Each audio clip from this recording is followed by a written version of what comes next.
What's going on, guys? It's your host, Will, coming back for a new episode of the HuntStand podcast. And specifically, we got Field Note Fridays back, and they are powered by Mathews Archery. Mathews has been elevating the archery experience for many years now. I myself shooting the Phase 4 33 this year, so excited about that. We just did some awesome bow builds, which is going to be coming to y'all here soon. So we got some dope stuff, YouTube content that you don't want to miss out on. And if you haven't yet, you want to make sure that you're entered our total whitetail property makeover contest. Head to www.huntstand.com to see all the details for that. Within it, we've got over $10,000 in gear and prizes to help turn your hunting property into a whitetail haven, so don't miss out on that. Over these next 6 weeks, I wanted to bring y'all a series that is for all you archery nuts, whether you're a newbie, you're seasoned vet, whoever you are. If you're a bow hunter or you just got into it, this series is for you. And specifically, over the next 6 Fridays, we've got our good buddy Korbin Williams on here, who owns Korbin's Archery Shop out in Texas.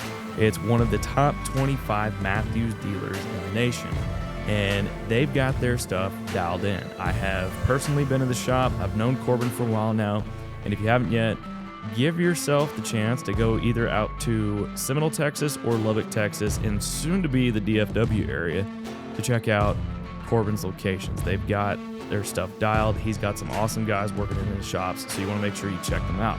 But we got Korbin on here to drop some golden nuggets for y'all. And specifically, we're going to be breaking down these next 6 weeks from getting everything level and center shot on your bow, paper tuning, cam timing, knock points, D-loops, everything.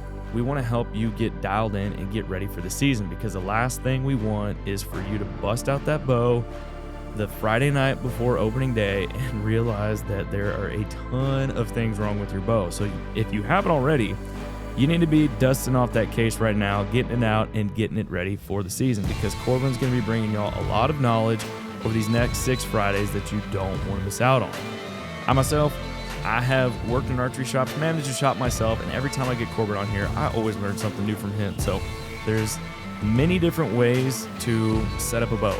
Like I always like to say, there are different ways to cook a pot of chili, and it's the same way when setting up a bow. There are different ways to do it. So if Korbin says something on here that makes you cringe a little bit, or you just don't like it, that's okay. There's different ways to do it, and you might learn something from it. So from these next 6 weeks, I hope that you're able to take something from this, apply it to you in your bow hunting situation, and move forward into the fall and be successful. Get that big buck, bull, whatever you're hunting down, and have an overall great fall. If you haven't yet, y'all, make sure you got the HuntStand app downloaded. We got the free version, we got Pro and Pro Whitetail. Unlock all the tools of HuntStand today. And I just want to say thank you to all the listeners and subscribers and the people who've downloaded the podcast. The support that we've seen over the past year and a half from y'all has been amazing. Y'all have helped this podcast be successful, so I just want to say thank you. And if you're new to the podcast, make sure, whether you're listening on Apple, Spotify, whatever platform you're listening on, make sure, rate, review, subscribe, leave comments for us. If you got ideas for podcasts, I want to know. So I just want to thank y'all for tuning in to the HuntStand podcast. I'm going to quit blabbering, and let's get to it with Korbin Williams. Thank you. I'm glad to be back with you. Yeah, dude, it's good to get you back. I always like talking archery with you and bow tuning and everything. And I've actually picked up quite a bit from you over the past couple of years on some of the content y'all push out. And so, you know, we're going to be breaking this down into 6 weeks worth of Field Note Fridays podcast, talking bow tuning. But before we get to that, I know you've been on the podcast before, but kind of give us that quick 30,000-foot view. I call it the 30-foot tree stand view of who you are, man. Just kind of us. Well, we have an archery shop out in Seminole, Texas. Been doing this since 2006. Started with a bowstring company and sold that company out and got into bows. Started tuning bows, and then we started a shop, and now we're probably one of the largest, I don't know, probably top 10 shops in the country in terms of size. Do a lot of tuning, though. A lot of bow tuning. Dude, yes, that's a big part of it. And you're expanding, too. Tell us about that. We are expanding. We plan to be in the DFW area probably within the next 12 months. I have a partner that's going to join us on that one. We're in Lubbock right now. We're actually about to build. Amy and I close on land. This is kind of funny. We close on land later today in Lubbock. So to make a bigger shop right now, we started real cheap. And so we're make sure it works. So now we're building an indoor range. It's got 30 yards, 100-yard outdoor range. It's lit and covered in Lubbock. And so similar thing that we're going to be doing in the DFW area. Dude, can you please start one in Central Texas? I know you've been asked. Man, I know you've been Do asked. what? I know you've been asked, man. I need one down here. I want one down here. We get asked all the time. I just think that, like, man, it's hard. I really love what we do, but I'm a perfectionist. And GK and even Barnwell, everybody knows Barnwell and GK, but they can post a picture, like, if I'm not there and if there's something I don't like on a bow, that tune wise, even though they're both perfectionists, that I personally don't like, I choose not to do something a certain way, I can see it in a picture. So I told Amy, like, the hard thing will be, even the DFW area, I'll probably be there, once or twice a week, but seeing someone do something that's a little bit different than I do it like makes me feel like I have creepy crawlies on me. So Central Texas would be a tough one, a whole nother spot to get to. Yeah, for sure, dude. Well, man, let's get into this series. We're going to be talking bow tuning and season prep.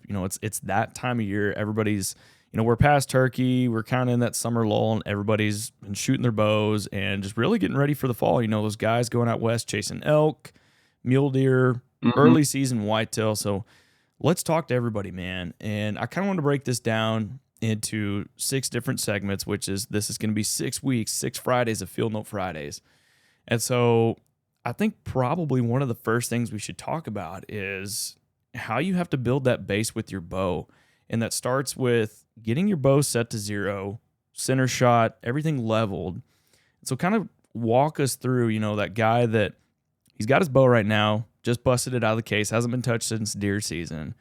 And so what's that? That's that first thing he needs to be talking about, man. Yeah, and the first thing we're going to talk about is like that, just getting everything center shotted. And even though it's been sitting in a case for a while and you may have been dialed in when you put your bow back up, like a lot of my Texas guys, they hunt a little bit. They hunt through October, and then rifle season starts. They're slapping stuff in December. Some bow hunt the whole time. But then they put their bow up. We have baseball season. Kids are doing stuff. We don't have as much time. And they pull their bow out, July, about to go to Utah and, some type of like August mule deer hunt. And they think their bow's going to still be perfect. And a lot of times they can be, Mathews hold tune really well. But the best thing to do is take it out, get it back in a vise, and get the bow centered and level.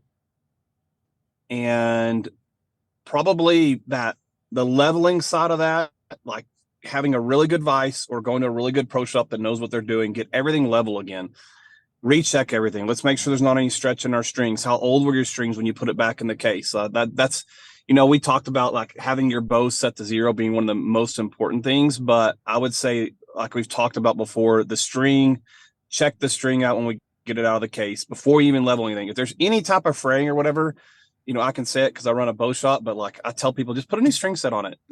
You have bows. I don't know what bows are costing now, but I mean, if you bought everything brand new right now, you may be almost $3,000, with a case and arrows if you started from scratch.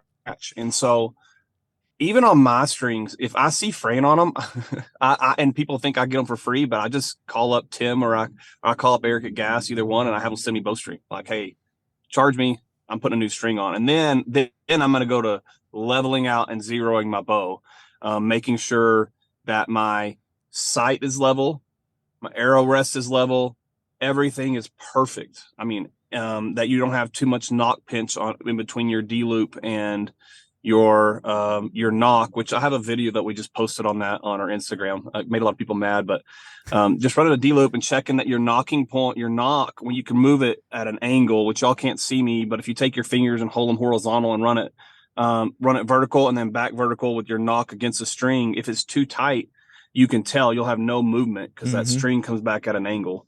And that's important because if not, you're not going to be that 0 that we're talking about. Getting zeroed, center shot, everything completely level. Now, I want you to answer, what is center shot? Because I feel like there's a lot of people that have gotten into archery over the past couple of years, right? You and I know what it is, but kind of talk to that newbie, like when they hear center shot, what is that? Basically, I'm going to just kind of dumb it down just for my mind too. I'm not the smartest guy in the world, but I like my arrow to be in the dead center of the riser, in the center of the string. Sometimes you can measure that kind of being from your axle to axle, and the arrow's going to be, depending on the bow make and model, that arrow's going to be in the center of the bow. It's going to be left and right center, and it's going to be vertically center on your string in the center of the riser. Mm-hmm. Which, I shoot a phase 4 and I get messages all the time, like trying to get super technical on it. Like, hey, what's this measurement? And, you can get a measurement from the manufacturer. And I'm going to tell you, for all our Mathews guys out there, I shoot a phase 4 33. I love it.